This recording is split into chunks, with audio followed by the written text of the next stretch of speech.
ഓണം ആഘോഷിക്കാൻ നാട്ടിലെത്താൻ ഒരുങ്ങുന്ന ഡൽഹിയിലെയും ഉത്തരേന്ത്യയിലെയും മലയാളികൾക്ക് ഇത്തവണ യാത്ര വലിയ വെല്ലുവിളി.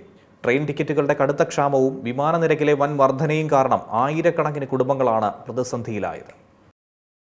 ഓണം ആഘോഷിക്കാൻ നാട്ടിലേക്ക് തിരിക്കാനിരിക്കുന്ന ഡൽഹിയിലെയും ഉത്തരേന്ത്യയിലെയും മലയാളികൾക്ക് ഇത്തവണ യാത്ര വലിയ വെല്ലുവിളിയാണ്. ട്രെയിൻ ടിക്കറ്റുകളുടെ കടുത്ത ക്ഷാമവും വിമാന നിരക്കിലെ വൻ വർധനയും കാരണം ആയിരക്കണക്കിന് കുടുംബങ്ങളാണ് പ്രതിസന്ധിയിലാവുന്നത്. കേരളത്തിലേക്കുള്ള പ്രധാന ട്രെയിനുകളായ Kerala express, Mangala Lakshadweep express, Himsagar express, Rajdhani express, Nizamuddin Thiruvananthapuram superfast, Yesvantpur Kochuveli express എന്നിവയിൽ മാസങ്ങൾ മുമ്പ് ബുക്ക് ചെയ്ത ടിക്കറ്റുകൾ പോലും ഇപ്പോഴും വെയിറ്റിംഗ് ലിസ്റ്റിലാണെന്നാണ് യാത്രക്കാർ പറയുന്നത്. കടുത്ത ചൂട് തുടരുന്നതിനാൽ AC കോച്ചുകളിലേക്കുള്ള ആവശ്യവും ഗണ്യമായി തന്നെ വർദ്ധിച്ചിട്ടുണ്ട്. ഓണക്കാല തിരക്ക് കുറയ്ക്കാൻ രാജ്യത്തിന്റെ വിവിധ ഭാഗങ്ങളിലേക്ക് 100 സ്പെഷ്യൽ ട്രെയിനുകൾ അനുവദിക്കുമെന്ന് കേന്ദ്ര റെയിൽവേ മന്ത്രാലയം അറിയിച്ചിരുന്നുവെങ്കിലും ഡൽഹി കേരള റൂട്ടിന് പ്രത്യേക സർവീസുകൾ പ്രഖ്യാപിക്കാത്തത് യാത്രക്കാരുടെ പ്രതിഷേധത്തിനും ഇടയാക്കിയിട്ടുണ്ട്.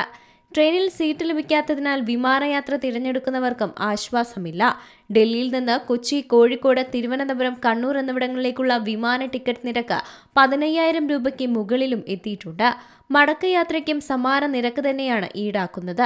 ഇതോടെ 4 കുടുംബത്തിന് വിമാനത്തിൽ കേരളത്തിലെത്തി മടങ്ങാൻ 1 ലക്ഷം രൂപയ്ക്ക് മേൽ ചിലവഴിക്കേണ്ട സാഹചര്യമാണുള്ളത്.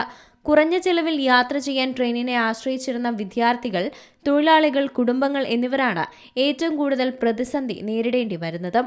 ഓണക്കാലത്തിന് മുന്നോടിയായി കൂടുതൽ പ്രത്യേക ട്രെയിനുകൾ അനുവദിക്കണമെന്ന ആവശ്യം വിവിധ മലയാളി സംഘടനകളും യാത്രക്കാരും മുന്നോട്ട് വെച്ചിട്ടുണ്ട്. News desk C Malayalam news. ഏറ്റവും പുതിയ വാർത്തകളും വിശേഷങ്ങളും വിരൽ തുമ്പിലറിയാൻ സി മലയാളം ന്യൂസ് എല്ലാ ഡിജിറ്റൽ പ്ലാറ്റ്ഫോമുകളിലും ലഭ്യം.